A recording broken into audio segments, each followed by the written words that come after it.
So we're moving on with our 48 Laws of Power energy reading series. The 48 Laws of Power is a book written by Robert Greene, and this is law number 31. Control the options, get others to play the cards that you deal.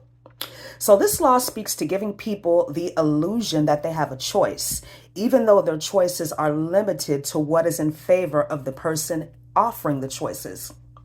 Think about it. We're limited in our choices everywhere, right? Elections, we can only vote for the people on the ballot. In a grocery store, we can only select the food that is available in that store at that time. Our commute to work, we only have so many choices in how we can get there, the kind of clothing that we buy based on what's available in a store or online. We think we have choices, but these choices are limited by the choices that the buyers made or somebody else made based on what they anticipate we need, right? And even going back to the election example, right? In the past couple of years, it seems like we've had to choose the best of the worst. But anyway, we don't even think about it in this way, right? We just accept that we'll be able to get what we want from what's available, but really it's a limitation of our choices. Now, on a spiritual level, this definitely connects to the narcissist empath dynamic. The narcissist wants to make the empath seem like the only choice they have is to be with them and deal with their bullshit or suffer without them. Right? That is the whole dynamic of that relationship, is to get somebody to be codependent on you if you're the narcissist. And when you do that, you do control to a certain extent that person's choices, because as long as they are the empath is connected to the narcissist is the person that is in control, because that is their modus operandi, right? They have to be in control. Too many choices, though, overwhelm people, right? When somebody is making a decision for you, then in some way the accountability of the choice is on the person giving the choices, and they can be blamed for anything that goes wrong. So going back to the example of buying clothing in a store or food, if you get it and it doesn't fit, or it's not what you ordered, or it's not what you want, what do? You take it back, right? And the store assumes liability or responsibility for it if they give you the refund. But they can choose to not do that as well. When somebody is also able to make choices for you, or make it seem like you have choices based on what they've already chosen, this creates a ripe atmosphere for deception.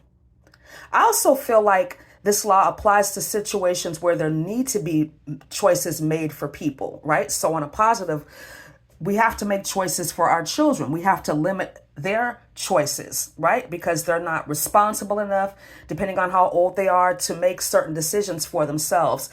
According to this law, there's a couple of tips that you can use to control the options for your benefit. Take what resonates and leave the rest. The first one is to spin the choices by either only giving someone options that benefit the person that made the choices, or present the options compared to the other lesser choices, right? So presenting what you don't want someone to choose can combine with what you do want them to choose. And what they'll see is the best option is whatever it is that you wanted them to choose. Does that make sense? Because they've presented you with two lesser options and one option that seems like the best choice to make at that time. The second tip is to change the playing field. Big business does this a lot.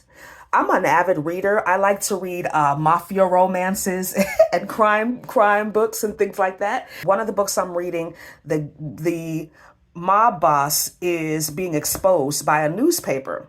So before the newspaper can come out, he goes and buys the actual company that is printing and running the newspaper. So he's able to stop the story from being printed. So that's an example of changing the playing field. Another way that people change the playing field is when a company is doing like some testing or some trials, they will often do the tests and trials with a company that they are funding, right? So The tobacco industry is majorly known for this, as well as the meat and dairy industry. They'll do these trials and tests, but the scientific corporations that they hire to do these tests are actually funded by the meat and dairy conglomerate and the tobacco conglomerate. So you can see that there's a conflict of interest. But this is a way that they change the playing field because they're able to only present test results that they feel are going to help their bottom line, that are going to make their product or whatever it is that they're trying to develop seem like it's a good thing when it might not actually be. Okay. The third tip that's offered with this law is to shrink the options. So if somebody is undecided, you keep offering them the worst possible scenario. This is a form of fear motivation, okay? Applying pressure to people, right? If you don't do this, then this is going to happen. If you don't buy this, or if you don't go here or do this within this amount of time, then something bad is going to happen. One of the last tips here is to emphasize risk. This is another form of fear motivation, right? Putting an emphasis on the risk of not making a choice, of not choosing whatever is offered to you. So again, going back to my mafia romance books, a lot of these gangsters, right? They would give people offers. Either you do what I want or you're going to die. That's one way to emphasize risk, right? But all in all, what this law speaks to is awareness, right? Be aware that the choices that you have are the choices that were chosen by somebody else. That's just the way this world works. But the more aware you are, the easier it is for you to make the best choice for you, no matter what's going on. All right. So I hope this video was helpful for you. Thank you so much for listening and watching. Have a wonderful day. Namaste.